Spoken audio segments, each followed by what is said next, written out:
சின்னம்மா சீரியல்ல அடுத்து என்ன நடக்கலாம் அப்படின்னு, நம்ம தமிழ்ச்செல்வி, சேது 2 பேரும் ஒண்ணு சேரணும் அப்படின்னு தான் அப்பத்தா இப்படி ஒரு நாடகத்தையே ஆரம்பிச்சாங்க. ஆனா, அப்பத்தா போட்ட நாடகத்துல அப்பத்தா ஜெயிச்சாங்களா? ஸோ இங்க தாங்க ஒரு பெரிய ட்விஸ்ட்டாவே இருக்க போகுது. ஏன்னா, கருப்பும் அப்பத்தாவும் சேர்ந்து தான் இந்த நாடகத்த ஆரம்பிச்சாங்க. அப்பத்தா பொறுத்தவரைக்கும் தமிழ்ச்செல்வி நல்ல பொண்ணு. ஆனா சேது நம்ம தமிழ புரிஞ்சுக்காம இப்படி பண்ணிக்கிட்டு இருக்கான். அதுக்காக பேராண்டி வாழ்க்கைய நம்ம விட்டுறக்கூடாது. ராஜாங்கம் தான் கோவத்துல ஏதோ எத பத்தி கவலைப்படாம இருக்கானா? நாம எப்படி கவலைப்படாம இருக்க முடியும்? அப்படின்னு நம்ம அப்பத்தா இப்ப நடிப்பு போட்டாங்க. அதுல ஏகப்பட்ட பிரச்சனை. ஏன்னா, ஒருத்தவன் வாழும்போது அவனுக்கு யார் நல்லவன், யார் கெட்டவன் தெரியாது. ஆனா, அதுவே அவன் செத்துட்டான்னு தெரிஞ்சாதாங்க, அதுக்கப்புறம் உண்மையான இளவடைய முகம் வெளியாகும். யார் நல்லவங்க, யார் கெட்டவங்கன்னு அப்பதான் நம்ம கண்டுபிடிக்க முடியும். அதுக்கேத்த மாரி தான் இப்போ அப்பத்தா செத்துட்டாங்கன்னு சொன்னதுக்கப்புறம், எல்லாருமே அவங்களுடைய சுயரூபத்த காட்ட ஆரம்பிக்கிறாங்க. இதுல நம்ம தமிழ் செல்வி சேது 2 பேருமே உண்மையா மனசார நாங்க ஒண்ணும் வெறுப்ப காட்டிக்கல. ஏதோ சின்ன கோவம். இவ என்ன ஏமாத்திட்டா. அதுவும் குழந்தை விஷயத்துல.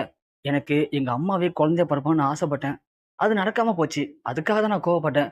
மத்தபடி எங்க அப்பத்தாவுடைய இந்த கடைசி ஆசைய நிறைவேத்தாம நான் எப்படி இருப்பேன்? சத்தியமா சொல்றேன். நான் தமிழ்ச்செல்விய மனைவியா ஏத்துக்கிட்டு 2 பேரும் சந்தோஷமா வாழ்வோம் அப்படின்னு சத்திய பிரமாணம் எடுக்குறாங்க நம்ம தமிழ்ச்செல்வி சேதுவும். ஒரு வழியா அப்பத்தா ஆசைப்பட்ட மாரி 2 பேரும் சத்தியம் பண்ணிட்டாங்க. இதுக்கப்புறம் அப்பத்தாவோட சத்தியம் கண்டிப்பா காப்பாத்தணும் அப்படின்னு 2 பேரும் சந்தோஷமா இருக்க போறாங்க அப்படிங்கிறது கருப்பு புரிஞ்சுக்கிறாரு. அப்பத்தா இங்க பாரு ஏஞ்சிரி. அங்க பாத்தியா 2 பேரும் சத்தியம் பண்ணிட்டாங்க. இதுக்கப்புறம் நீ ஆசைப்பட மாரி சேர்ந்து வாழ போறாங்க. நீ ஏஞ்சிரி ஆத்தா அப்படின்னு கருப்பு அப்பத்தாவ உசுப்பி விடுறாரு. ஆனா அப்பத்தா கண் முழிக்கவே இல்ல. உடனே கருப்பு அப்பத்தா அப்பத்தா ஏஞ்சிரி அப்பத்தா அப்படின்னு கருப்பு சொல்ல சொல்ல அப்பத்தா அசையாம அப்படியே உட்கார்ந்திருக்காங்க. இத பாக்குற நம்ம ராஜாங்கம், சன்னியாசி, சேதுன்னு யோவ் கருப்பு! என்ன பண்ற? அப்பத்தா போட்டு ஏன் ஆட்டிட்டு இருக்க? இல்ல மாப்ள, அப்பத்தா கண் முழிக்க மாட்டுது. கருப்பு! என்ன சொல்றீங்க? யோவ் மாம், அப்பத்தா செத்து போச்சேயா? அப்புறம் எப்படி அப்பத்தா கண் முழிக்கும்? என்னாச்சு உனக்கு? இல்ல மாப்ள, உனக்கு ஒண்ணும் தெரியாது. அப்பத்தா, ஏஞ்சிரி அப்பத்தா, ஏஞ்சிரி அப்படின்னு கருப்ப போட்டு அப்பத்தா உசுப்ப உசுப்ப, அப்பத்தா கொஞ்சம் கூட அசைவு இல்லாம இருக்காங்க. எல்லாருக்கும் பயம் வருது. என்ன பண்றான் இவன்? அப்படின்னு சேது வந்து, மாமா, என்னாச்சு மாமா உனக்கு? எப்படி அப்பத்தா கண்ணு முழிக்கும்? இல்ல மாப்ள, அது வந்து நான் சொல்லக்கூடாதுன்னு நெனச்சேன். ஆனா வேற வழி இல்ல. அப்பத்தாவுக்கு ஒண்ணும் ஆகலையா? அப்பத்தா நல்லா தான் இருக்காங்க. அப்பத்தா வேணும்னே செத்த மாரி நடிச்சாங்க. அதுக்கு காரணம் நீயும் தமிழ்ச்செல்வியும் சேர்ந்து சந்தோஷமா வாழணுங்கிறது தான் அப்பத்தாவுடைய ஆசை. ஆனா அத நீங்க புரிஞ்சுக்க மாட்டேன்ட்டீங்க. அதனால தான் அப்பத்தா செத்து போன மாரி ஒரு நடிப்ப போட்டாங்க. அப்படி போட்டா நீங்க 2 பேரும் சேர்ந்து வாழ்வீங்கன்னு. அதான் அவங்க ஆசைப்பட்ட மாரி 2 பேரும் சேர்ந்து வாழ்வோம்னு சத்தியம்லாம் பண்ணிட்டீங்க. ஆனா அப்பத்தா கண் முழிக்க மாட்றாங்க மாப்ள. எனக்கு ரொம்ப பயமா இருக்கு அப்படின்னு சொல்ல, இங்க ராஜாங்க ஒண்ணு, டேய் கருப்பு! என்ன விளையாட்டு காட்டுறீங்களா 2 பேரும் சேர்ந்துட்டு? என்னடா சொல்ற? சன்னியாசி, என்னன்னு பாரு அம்மாவுக்கு. இவன் என்ன சொல்றான்? கருப்பு, என்னடா சொல்ற? நீ சொல்றது ஒண்ணும் புரியல எனக்கு.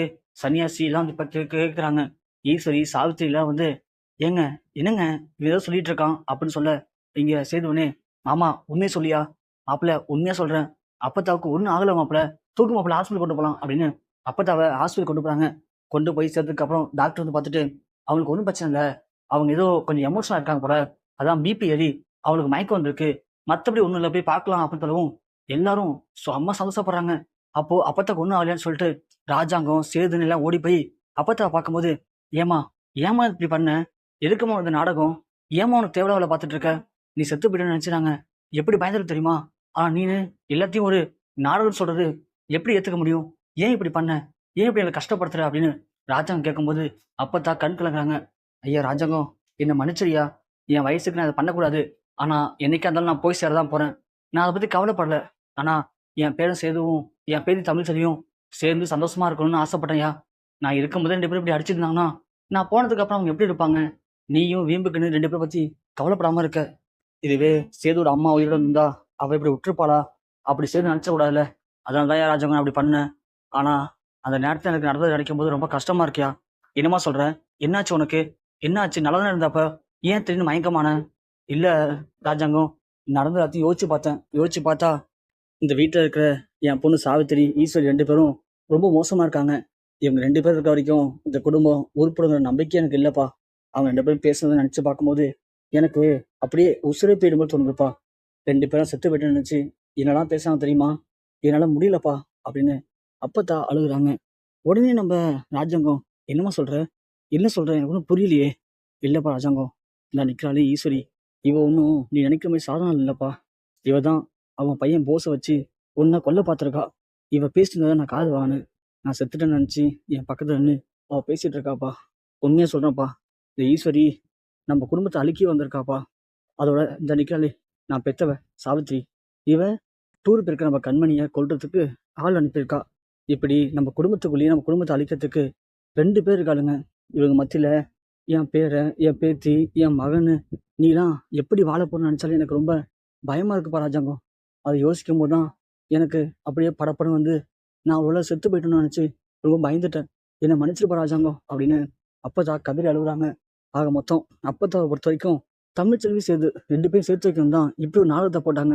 ஆனால் கடைசியில் இதில் நம்ம சாவித்திரி ஈஸ்வரியுடைய உண்மையான முகத்தை தெரிஞ்சு போச்சு. இனி நம்ம ராஜாங்கம் 2 பேரையும் என்ன பண்ண போறாரு? தமிழ்ச்செல்வி சேது 2 பேரும் அப்பத்த ஆசைப்பட்ட மாதிரி சேர்ந்து வாழ்வாங்களா அப்படிங்கிறத பொறுத்து வந்து பார்க்கலாம்.